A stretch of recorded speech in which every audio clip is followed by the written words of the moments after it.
Hello everyone. Welcome to my channel. Today we gonna learn about how to add a column in Origin. This is a short intro, so let's start real quick.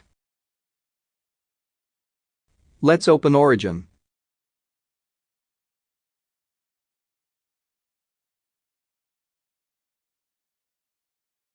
Here you can see we have two columns AX and BY.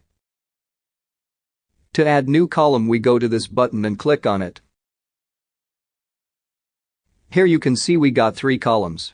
Similarly, we can add more columns as per our convenience.